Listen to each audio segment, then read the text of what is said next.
Empire expansionniste dont le cœur est situé à l'est de Valoran, Noxus est souvent considéré comme un empire sans pitié, au cœur froid comme la glace.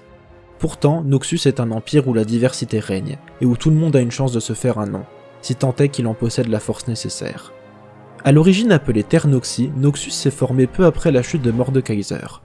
Alors menacé d'extinction à cause des retombées magiques des guerres uniques, les tribus se réfugièrent dans le Bastion Immortel.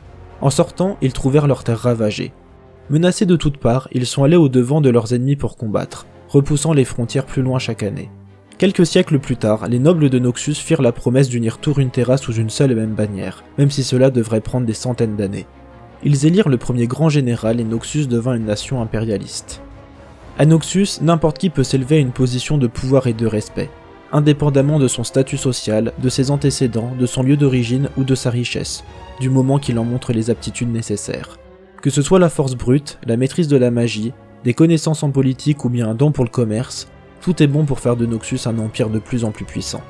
Noxus possède l'une des armées les plus grandes de Runeterra, qu'il s'agisse des traceurs, espions qui préparent l'invasion depuis l'intérieur, ou de la Légion Trifarian, unité militaire d'élite, Noxus ne lésine pas lorsqu'il s'agit d'envahir un territoire. Tentant d'étendre ses frontières toujours plus loin, Noxus a des fronts jusque dans les terres nordiques du Freljord, a réussi à prendre certaines villes du nord de Shurima, et a des vues sur Piltover et Zone. Et alors même qu'ils ont été vaincus à Ionia, les Noxiens possèdent toujours une partie de l'ouest des terres premières, et une deuxième invasion semble être en préparation.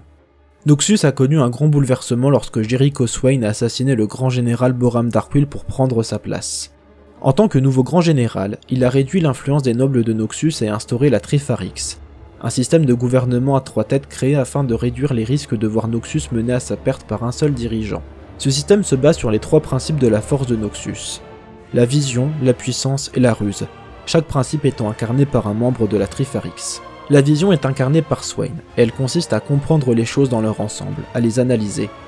La puissance est incarnée par Darius, et elle repose sur la force brute. Et la ruse, qui est incarnée par le mystérieux sans visage, consiste à manipuler pour parvenir à ses fins.